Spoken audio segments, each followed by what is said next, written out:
The Middle East and China continue to attract lots of activity by U.S.-based associations.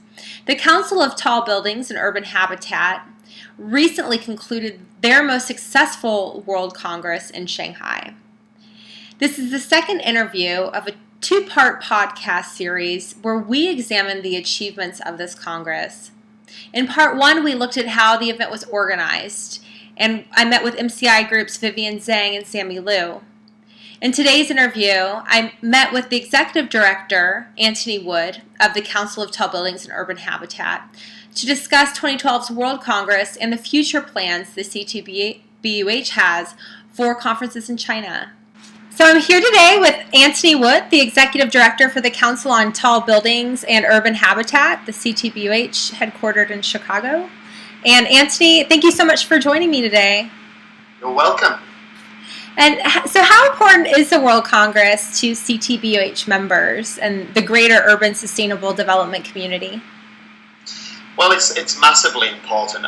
We hold an international conference somewhere around the world every year, but then every 4 or 5 years we hold a major conference, which is what we call a World Congress. And I think, most trade associations, certainly in the building industry, which is our trade, I guess the two reasons for our existence is to disseminate information, best practice information on cities and sustainable living, and also, to facilitate business exchange and networking. And I think that's why most of our members are members, because of both of those two things, information and networking. And so, a conference is really where those two things come together. The people that are disseminating this information and the chance to interact and network with peers from around the world. So the World Congress is one of the most important things we do. Great. And so why Shanghai? Why was Shanghai specifically selected for the 2012 Congress? Well, that's very easy. A lot of associations, they probably have lots of different reasons as to where they hold conferences around the world. To us, it's dead simple. We hold it in the center of tall building activity at any time. That's the reason, that's the almost the exclusive reason for why we would hold a conference in a city. If there's a lot of tall buildings happening at that time, especially being constructed, coming to the end of a construction phase, then that's why we hold the conference there. So if you look at the last, 5-6 years of conferences since I've been executive director, this year was Shanghai, the year before that was Seoul, Korea, the year before that was Mumbai, the year before that was Dubai, and really, when you mention those cities, certainly for me, being in the field, that's seen the highest concentration of skyscrapers and urban development. And China is absolutely, the most prominent country, and Shanghai, arguably the most prominent city that are developing tall buildings. So it's a kind of no-brainer. We go where the action is, and in going where the action is, we tend to hang a conference off one or two major projects. There'll be lots of projects, kind of represented at the conference through sponsorship and speaking and exhibiting, but we tend to hang it off one or two major projects. So, for example, Dubai, which was our last congress in 2008, a large part of us going there was because of the Burj Dubai, which then became Burj Khalifa, which is the world's tallest building. And in Shanghai, we hung a lot of that conference off the Shanghai Tower, which will be the tallest building in China when it's complete in about another 18 months or so. Wow, how fantastic. Some great cities. So did the conference meet the expectations of the board? What about the members and the attendees? I think it blew away all expectations, actually, if I'm being honest. And again, sorry to keep going back to Dubai, but it's an important point that we held our Dubai Congress in March 2008.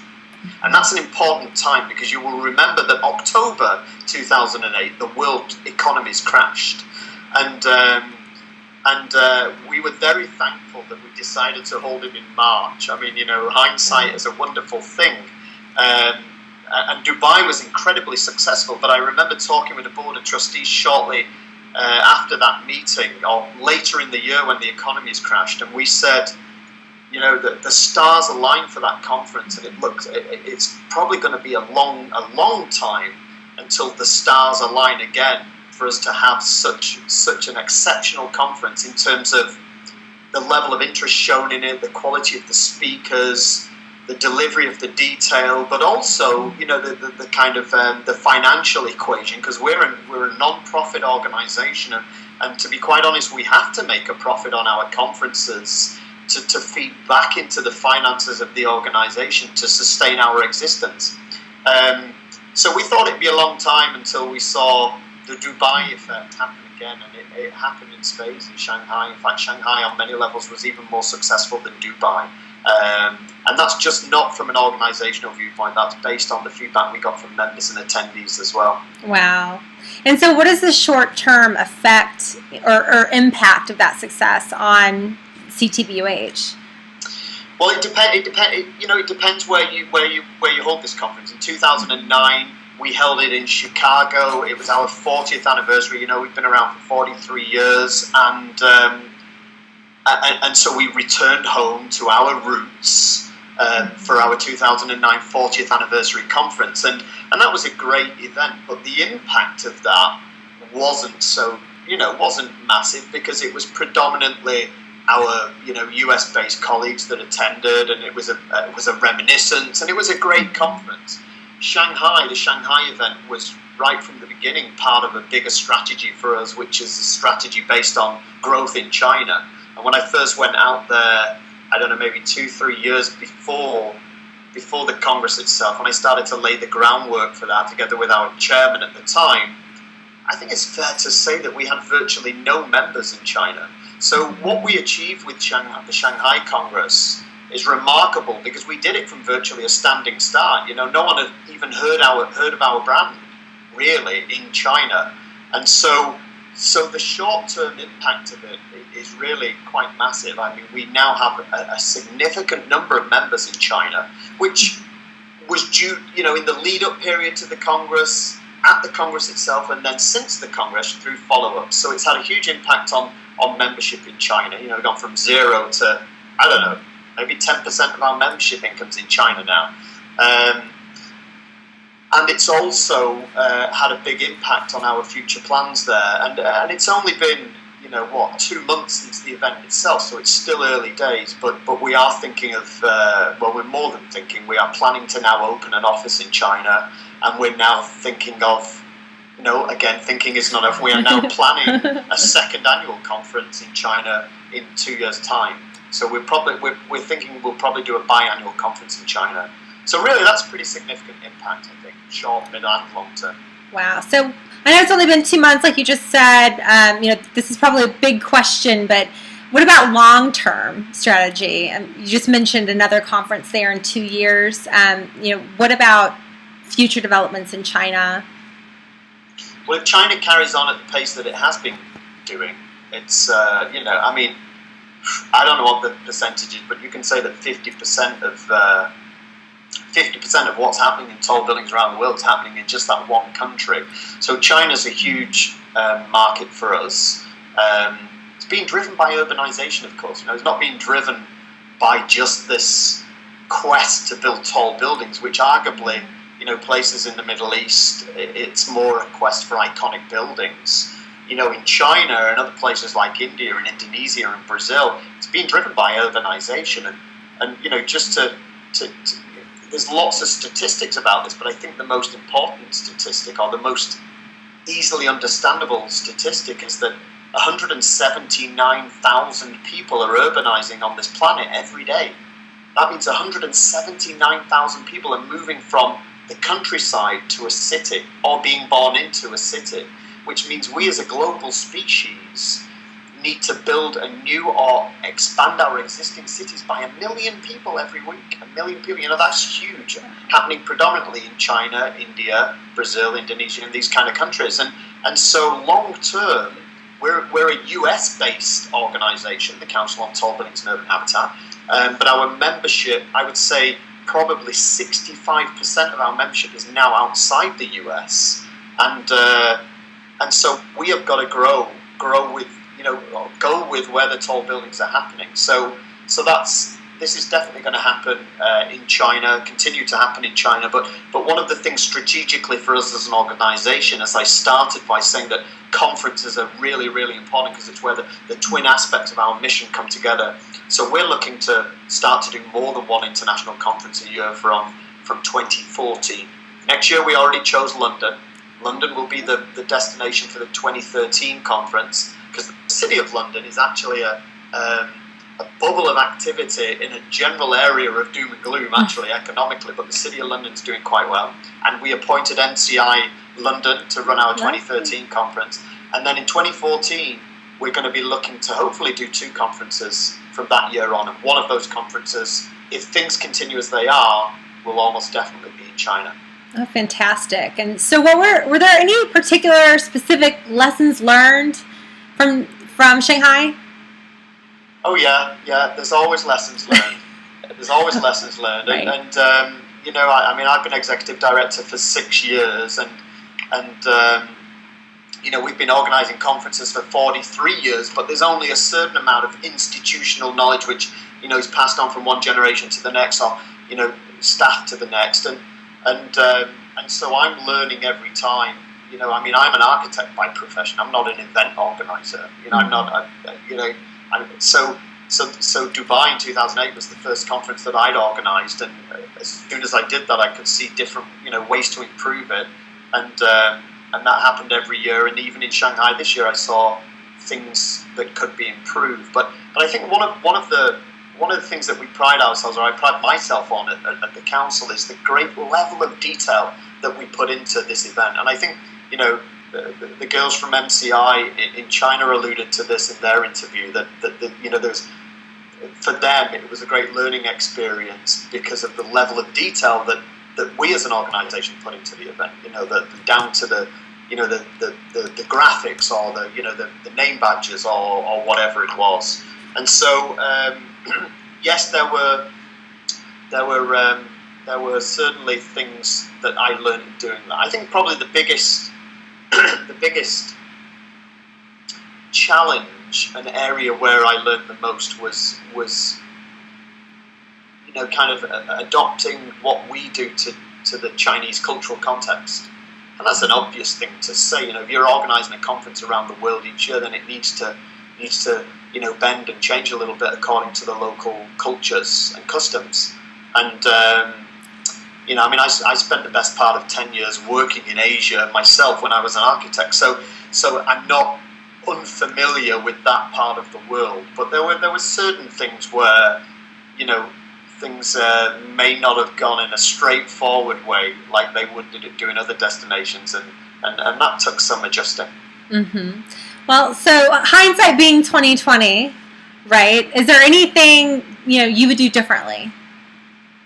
Yes, yeah. There are a few things I would have done differently, but let's put this in context before I say things done differently. We sold out the conference, so we couldn't have got any more people there. We sold out the sponsorship packages. 98% of people who attended that conference said that it fulfilled their reasons for attending. So before I go back in and say, yes, I would have done it differently, I think you need to see it against those yardsticks, that not because anything, kind of fell way short of where we wanted it to be.